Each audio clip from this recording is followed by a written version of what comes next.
Hey everyone, welcome back to our YouTube channel. आज मेरा LIC AAO का first shift में पेपर था और बात करते हैं ओवरऑल पेपर कैसा था और मेरा कितना अटेम्प्ट था। तो चलिए पेपर का एनालिसिस कर लेते हैं। चलिए स्टार्ट करते हैं। सबसे पहले देखिए ओवरऑल पेपर की बात करते हैं तो ओवरऑल पेपर जो था वो ईजी टू मॉडरेट था, बट पेपर थोड़ा लेंदी था, टाइम कंज्यूमिंग था।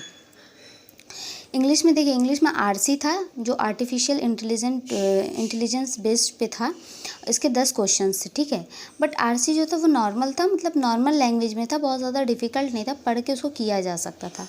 मिस स्पेल्ड वर्ड्स थे 5 क्वेश्चंस थे। सिंगल फिलर्स के क्वेश्चंस थोड़ा कंफ्यूजिंग लग रहे थे, तो सिंगल फिलर्स के भी क्वेश्चंस थे। एरर डिटेक्शन के भी क्वेश्चंस थे और पैराजम्बल के भी क्वेश्चंस थे।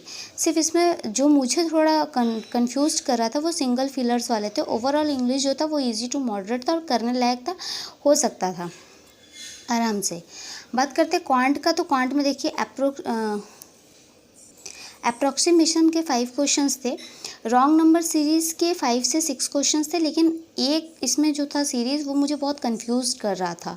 बाकी तो बन गए थे सेकंड चांस में, लेकिन एक जो था वो थोड़ा कंफ्यूजिंग वाला था। और लाइन ग्राफ था DI का, और पाई चार्ट टेबल था। इसमें पॉपुलेशन बेस्ड था, मतलब कितने लिटरेट हैं और कितने नहीं हैं, उससे 6 से 7 क्वेश्चंस थे। अर्थमेटिक के टोटल 11 से 12 क्वेश्चंस थे, जिसमें टाइम एंड वर्क था, बाकी सारे थे। क्वांट भी इजी टू मॉडरेट कह सकते हैं, बट लेंदी था पेपर बहुत।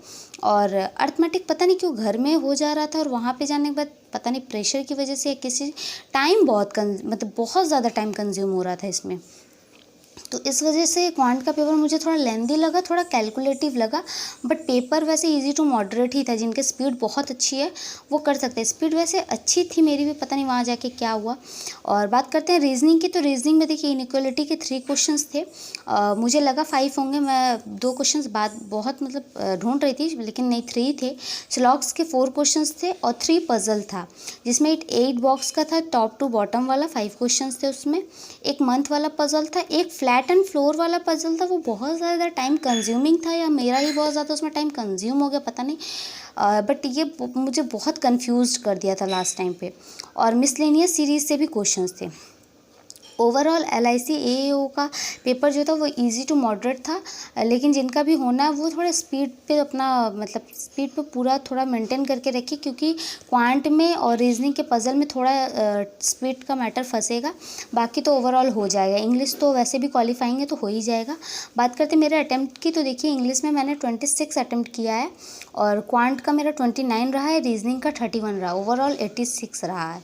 आप अगर आपका पेपर हो चुका है तो आपका ओवरऑल कितना अटेम्प्ट रहा है कमेंट करके ज़रूर बताइएगा। और तब तक के लिए मिलते हैं किसी और वीडियो में। Bye bye, take care.